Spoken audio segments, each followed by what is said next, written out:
Vamos olhar então, Vinícius, com mais atenção para algumas das principais capitais com disputas de segundo turno. A gente vai começar aqui numa primeira rodada com as duas maiores, São Paulo e Belo Horizonte.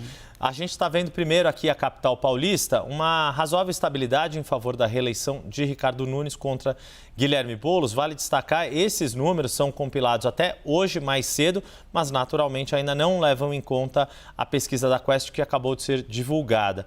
Mesmo caso que a gente vai ter em Belo Horizonte, os dados compilados até hoje de manhã, sem levar em conta a pesquisa da Quest divulgada agora há pouco.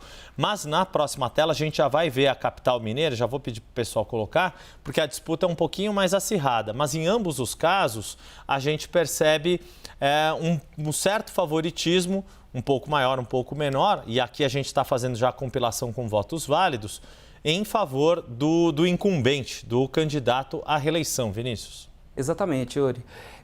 Em São Paulo, né, começando por São Paulo, a gente tem uma boa vantagem, né, observa uma boa vantagem a favor do prefeito, Ricardo Nunes, que tem se mostrado estável desde o início das nossas medições, desde o começo, né, das medições após o primeiro turno. O Guilherme Boulos aparece com 40% das nossas estimativas e o Ricardo Nunes com 60%. Então, essa estimativa mais recente mostra uma oscilação muito pequena e é o que a gente pode acreditar, né, essa razoável estabilidade favorável ao prefeito Ricardo Nunes. É preciso lembrar, né, que havia, desde o início, a expectativa de que os dois avançassem ao segundo turno. É verdade que houve uma turbulência com um terceiro colocado que terminou o primeiro turno bem próximo, né, da liderança mesmo e do segundo colocado, mas no quadro geral o eleitor já considerava, de alguma maneira, essa configuração como uma configuração possível para o segundo turno. Associado a isso, a gente também tem um aspecto de rejeição, né, que se coloca como um fator decisivo assim, né, no segundo turno, e isso ajuda a gente a pensar essa razoável estabilidade que a gente observa na corrida em São Paulo.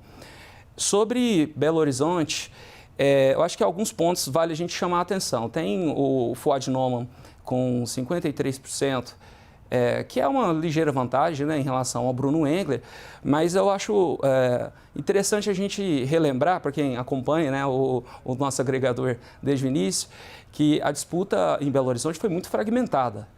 E o Fuad Noman, né, o prefeito, ele chegou a aparecer em terceiro, quarto lugar, em meados de setembro. Foi muito na reta final da eleição que ele se aproxima assim, né, da ponta da disputa. A disputa em Belo Horizonte ficou com um número efetivo de candidatos, quando a gente considera a dispersão da proporção de votos que os principais competidores teve no primeiro turno, de mais de 4.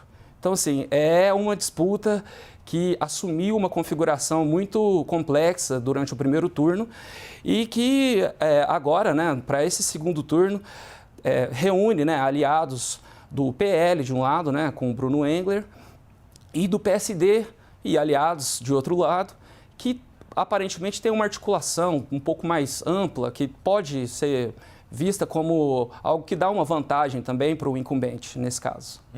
Pois é, o que poderia parecer uma percepção, né, de incumbentes não conseguindo ter um predomínio de votos, né, numa eleição que a gente teve tantos campeões de votos, tantos prefeitos, né, 10 prefeitos de capital sendo reeleitos ali com índices de votação bastante expressivos, em alguns casos ali na faixa dos 80%, que é muito alto, 80% de votos válidos.